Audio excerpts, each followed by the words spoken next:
Have you thought about the intersection between high performance and high accountability? If not, we're going to break it up today because if you want a business that performs at a very high level, meaning profitably, sustainably, like you can do it for the long haul, a team that's functioning optimally and performing at their best, you really want to make sure you understand how accountability is intersecting with high performance. So let's start with just the framework of how we get to the point of even discussing performance. So I wrote down just the little framework we need, which is understanding that for every business, we start with vision, right? So what is the vision you have? What is it you're trying to create? And from that, we craft goals. So if we know where we want to go, we can set goals that theoretically will get us there. We then develop our strategy. So it's like, okay, if these are my goals, how do I think I can best achieve that? And that dumps into an action plan, specific things that we say our team are going to do to achieve the strategy and the goals that ladder up to the vision. And really once we get to action plan, really the only thing left to do is take action. So from this point forward, we then are looking at the results. It's the after effect of the actions taken, and we want to measure that. And we want to measure those results both quantitatively. I want to see the numbers. So for us as business owners, that's looking at things like revenue and sales and marketing metrics and all kinds of numbers. And also the qualitative part. So what's the story? So let's just stick with revenue for a minute.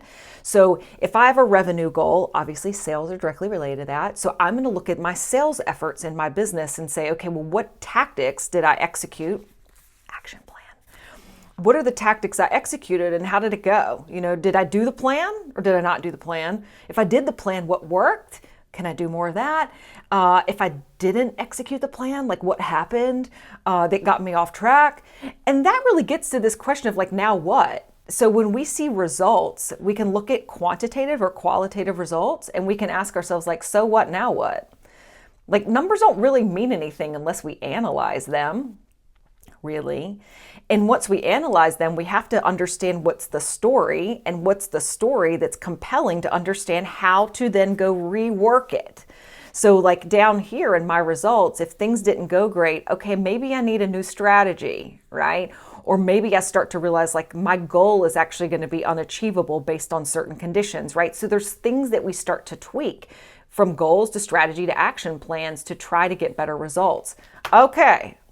Now that we've laid that framework, let's talk about that intersection between accountability and performance. So let's start here, performance.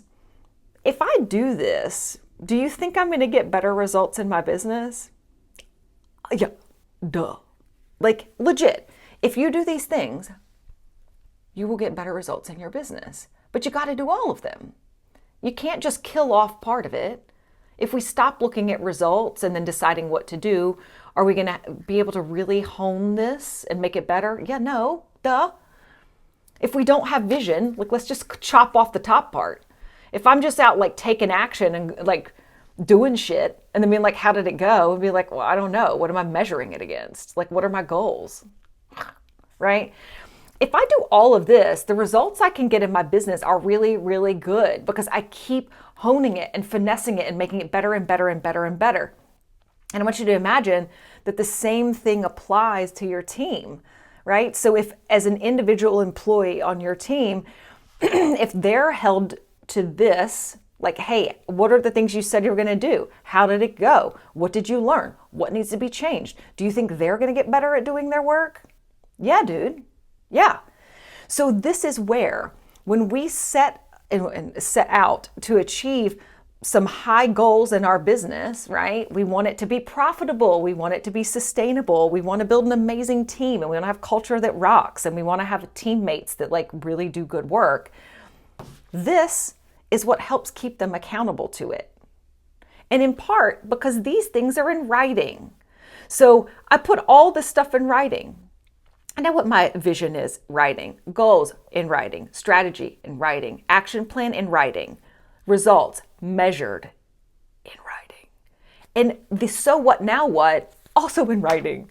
So if I am forced to have to look at the work that I've done this past month and say, okay, these are the results I got and it didn't go how I wanted it to, didn't go how, our company needed it to, perhaps. Like, I'm going to then have to sharpen my pencil and come back and say, okay, what am I going to do now? Yeah, okay. New tactic, new approach. If I give that to you verbally, let's just imagine it's your employees. If your employee just tells you that verbally, do you think it sticks? Do you think you remember it like a month from now? Not well. You might have the gist of it, but you're not really going to remember it. We want this shit in writing, baby, because that's, again, what creates accountability. So if somebody writes you a document and says, these are the things I'm going to do to address the stuff that did not go great last month, do you think it's more likely that they're going to do it? Yeah, baby. Do you think it's more likely that you're going to be able to hold them accountable to it? Yes. Do you think it's more likely that your whole team is going to be forced to level up because they have to put the stuff in writing and not just be like, oh, it's fine, we'll get it better next month? We want this stuff in writing. And yet so many of you are so resistant to this. And I just ask you why? Why? Why are you resistant to putting any of this in writing? Is it because you don't think it's possible? You don't think you can achieve this stuff? Well, if you don't think you can, you probably won't. Is it because you don't want to hold your team to task? You don't want to hurt their feelings? You don't want to create a work environment that sucks? Well, it's going to suck if you create a sucky work environment. But asking people to perform at a high level is not sucky. It's actually helping them be at their best. Remember that. You're feeding into them. You're helping them develop their own skill set to be even better. Yeah. Why would we not want that? If their performance is tied to incentive comp too, why would you not want them to perform at the highest level? Because that's how they make more money too. Everybody wins when this happens. Everybody. All right. Let me know. Do you do these things? Do you do them regularly, consistently? If not, do you need help? I can help you. This is what I do.